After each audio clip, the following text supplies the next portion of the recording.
A new softball field at Druid Hill Park was named in honor of Deanna Campbell Green earlier this summer. The 14-year-old girl was electrocuted, touching a fence on that field some 8 years ago. Her death led to her parents' fight to bring attention to the issue of contact voltage.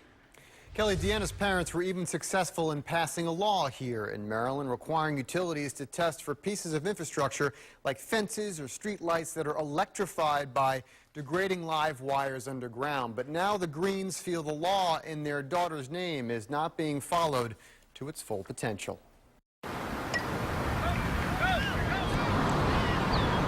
It's been 8 years now. 8 years since 14-year-old Deanna Camille Green died almost instantly on this very same softball field by simply touching two parts of a fence, stretching while on deck to bat.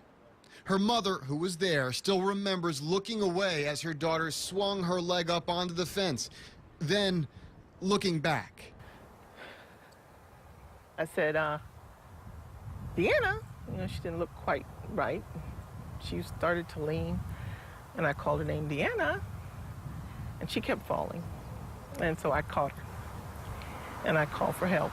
She didn't know it then. Nobody did, but Deanna was electrocuted by what Green says was 277 volts of electricity. What caused it was a live wire buried under the ground, making a connection with the metal fence. The term is called contact voltage, and especially in older cities like Baltimore, aging infrastructure can become electrified by older live wires underground, a seemingly phantom threat that suddenly became very real for the Greens. Deanna left us with a homework assignment. That's what I always say. She left us with a homework assignment, and we had to follow it through from beginning to end. The beginning was determining who was at fault, becoming familiar with the issue, and even lobbying to pass a law here in Maryland.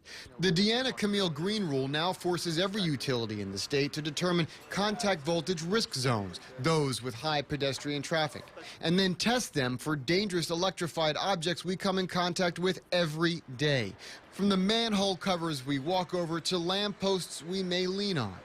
But just after the most recent contact voltage survey performed here in Baltimore, the Greens feel Baltimore Gas and Electric is not following the letter of their daughter's law. We basically feel that BG&E selected a company that could not find the issue. We just want to know, how did they miss 2,000 spots in Baltimore City alone? That number, 2,000, comes from the difference between two reports. The 268 contact voltage spots BGE found on its 2013 survey, and the 2,225 a different company found during what it says was a similar survey. Infrastructure breaks down over time, and these things are detectable, measurable, and repairable.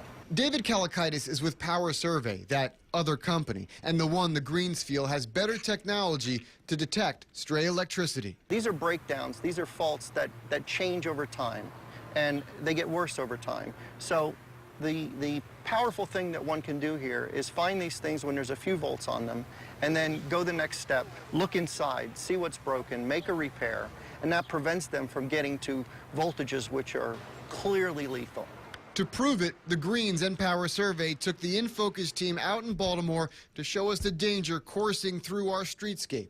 Grounded on the other end, this instrument gets a reading of 115 volts. Enough electricity to produce these sparks off a streetlight just outside Gate F at Camden Yards, and enough current to power a light bulb. When I take this light bulb and touch it to the structure, it lights up.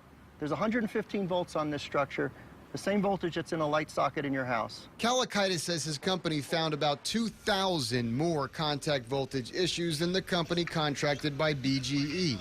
Now, according to Power Survey's own results, many of them are not near the level of voltage that could hurt someone or be lethal. About 96% of their findings were under 25 volts.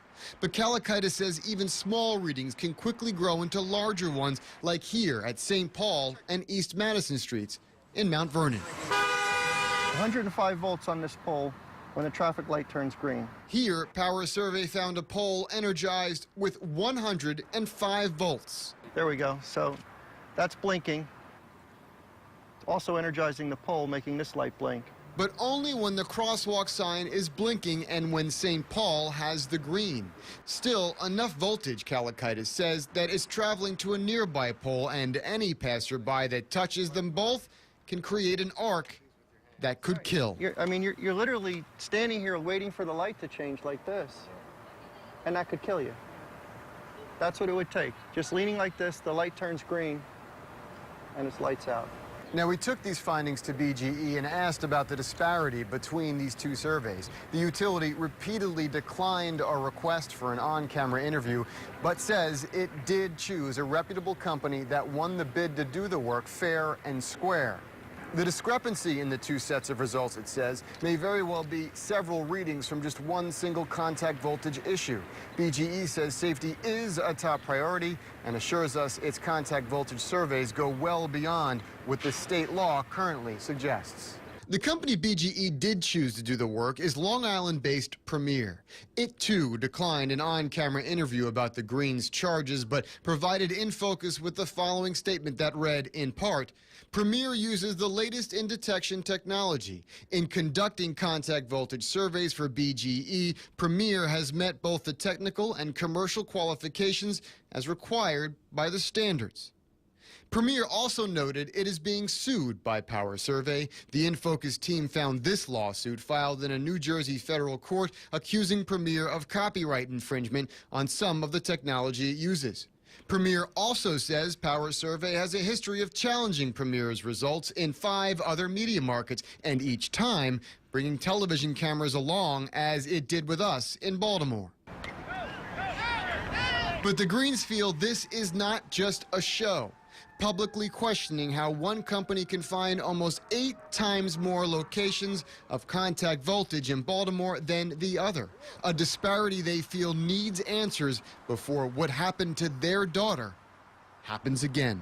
We push until something happens, and that's what we're going to do. We're going to continue to push this and not let it, be in vain, because, her life meant a lot to a lot of people. Now, both companies that do this kind of work to detect contact voltage bid for the contract with BGE. Both Power Survey and Premier met the guidelines set out by the Maryland Public Service Commission. Those guidelines ensured that each company had the equipment to reliably detect voltages registering between 6 and 600 volts. The PSC approved both, but Premier won the contract with BGE, a company BGE says it has full confidence in to do this job. For the full statement the utility sent us and In Focus, log on to our website at abc2news.com/infocus.